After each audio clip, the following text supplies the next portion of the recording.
Adam here from the Walzer Automotive Group, and what I want to do today is take you on a test drive. So next to me here, I have a 2026 Kia Sorento. We'll look at the interior, exterior, some of the trim level specifics, then go for a spin around, see what it's like out on the road. All right, so now we're behind the wheel of the 2026 Kia Sorento, and this is the X-Line SX Prestige. So there is a ton of different trim levels. I think there's 8 different trim levels when looking at the Sorento, so it can get a little tricky, so we'll break down some of the equipment and cool stuff that you can get in this vehicle. Now, before we even get started, not a lot of big changes from the 25 to the 26. They like what they had, so they kind of left it alone. Now, let's put it in drive, we'll go for a spin around and touch on some of the cool features inside this vehicle. Now let's talk about what powers these Kia Sorentos. Now there's a 2.5 liter, and that's going to be a non-turbocharged engine. It's kind of the base model motor.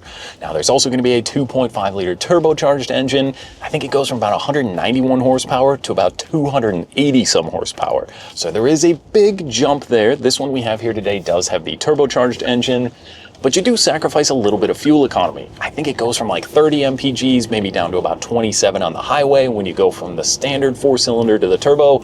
But to me, it's worth it. It's so much fun. This one does have a dual clutch 8-speed, and when you put your foot down, you get a little bit of that kind of spool or turbo noise, and it just gets up and pushes you right along.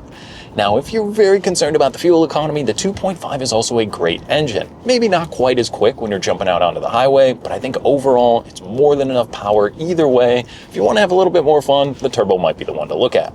Now, it's also important to note there is a hybrid model and a PHEV, or a plug-in hybrid electric vehicle, so we'll review those separately. So if you're looking for that, stay tuned for a driving review on one of those. Now there is also front wheel drive, or you can do the all-wheel drive. So this particular one, and most of the ones we kind of see up here in the Midwest, are going to have the all-wheel drive. Again, that can affect fuel economy just a little bit, but it's an intelligent all-wheel drive system. So it's really going to help you try and kind of get the best possible fuel economy when you're behind the wheel. It's a pretty cool system that does work really well. And when you need it, especially we're about to head into wintertime here, that's probably something you might want if you're up here in Minnesota. Now, what about the exterior of the vehicle? So like I said, with 8 different trim levels, there's some different colors and wheels and grille options. It kind of changes some of the exterior treatments depending on which trim level you're looking at. Now, the X-Line SX Prestige is pretty much going to be at the top with the exception of the X Pro.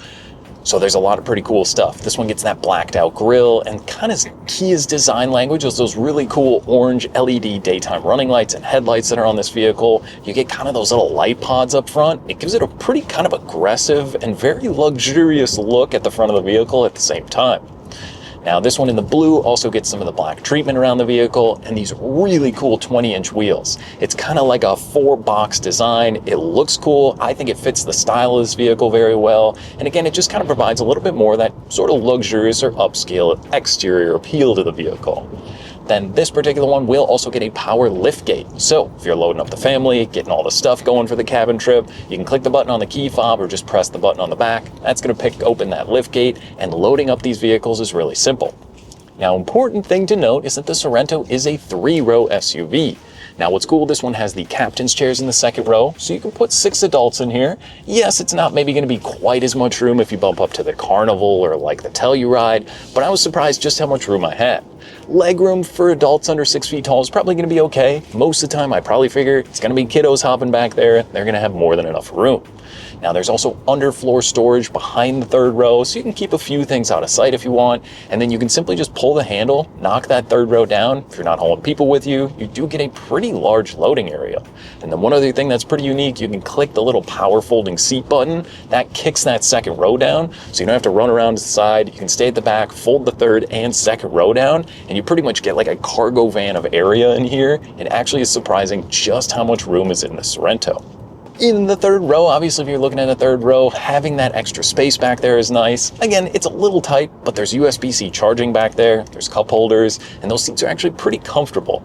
Yes, it's a little bit smaller and you're gonna wanna be in the 2nd row given the option, but overall, like I said, I think if you got the kiddos, 4 of them back there, 2 adults up front, you're gonna be more than happy up here.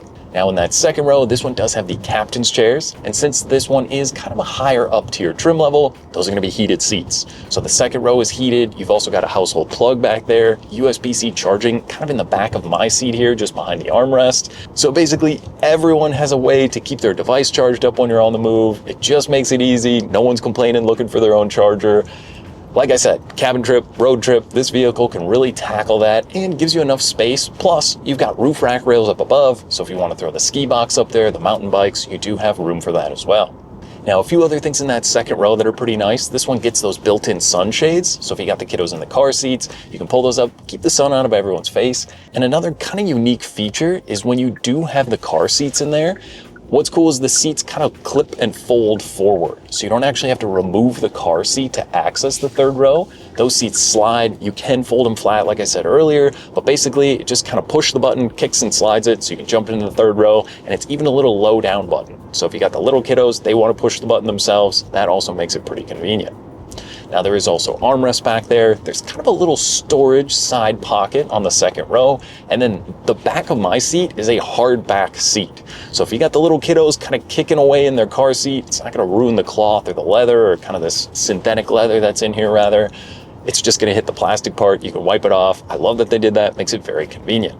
Into the driver's seat. So like I said, with the 2.5 liter turbocharged engine, I put my foot down and I'm pretty much off and speeding. It does have a lot of that low down bite and torque. So if you're merging onto the highway, you're trying to jump out into traffic, it's pretty fun. And there's also a sport mode you can use. So you can go between normal, eco, sport, and then smart. And then you also get the terrain modes. So there's a snow, mud, and sand drive mode. There's paddle shifters behind the steering wheel.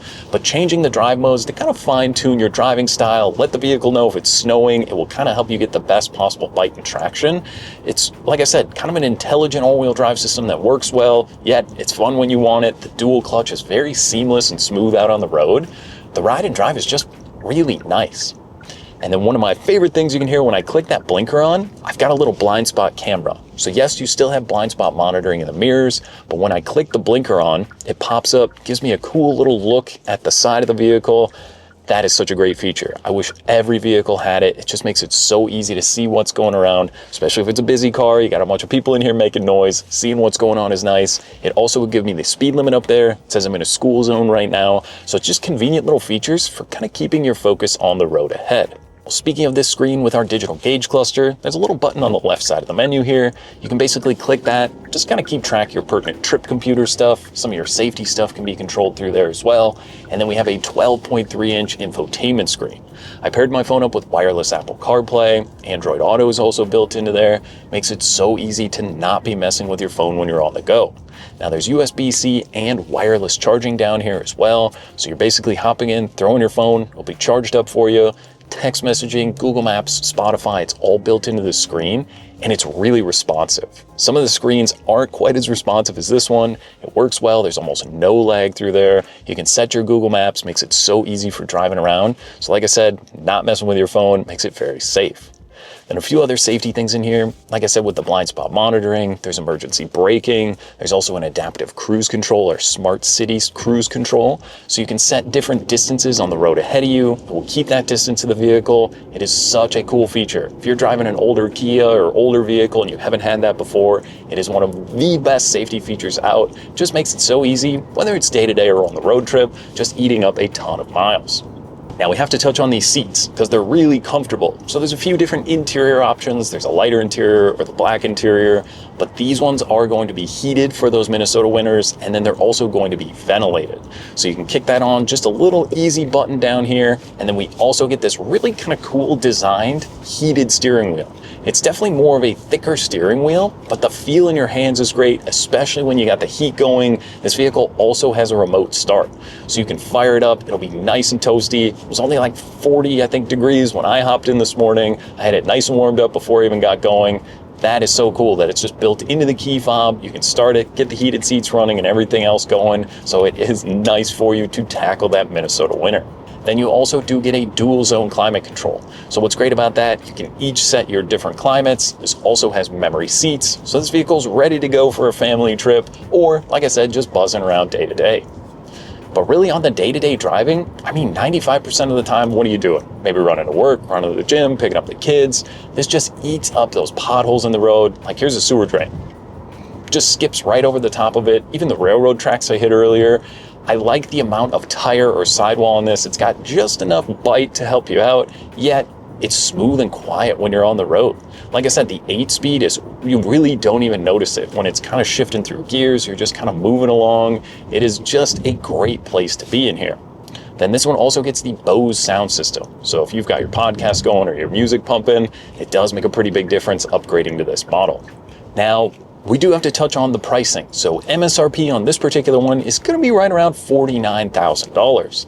Now, if you're looking at the average new car price in the US right now, guess what it is? $49,000. So that's the average price, but you're not getting an average amount of equipment here. There's so much cool tech, safety, and a lot of style on the exterior with this particular one.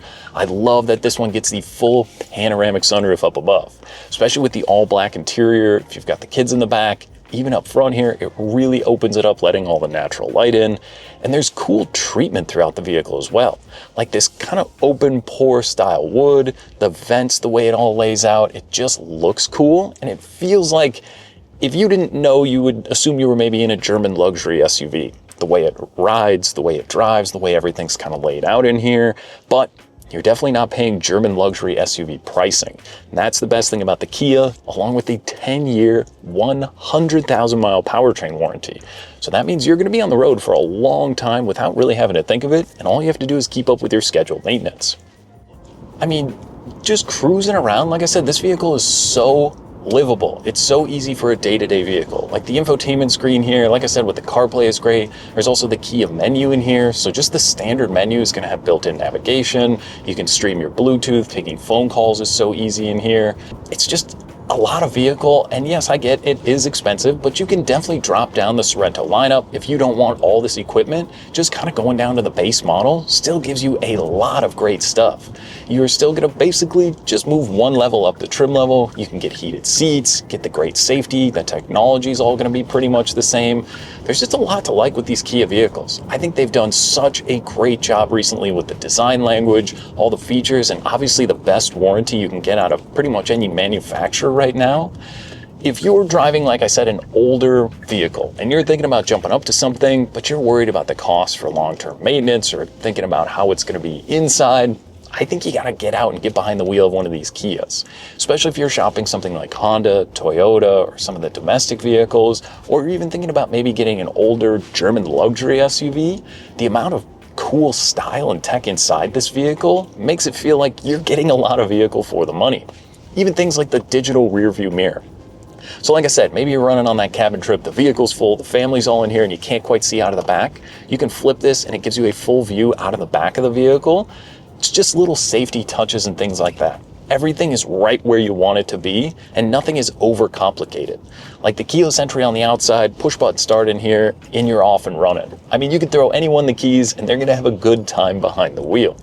The other thing is, if you're thinking about towing, you can go up to the top tier X Pro, and that one, when properly equipped, can tow up to about 4,000 pounds. So if you've got the boat, maybe a smaller trailer or a camper, this can even get that towed for you.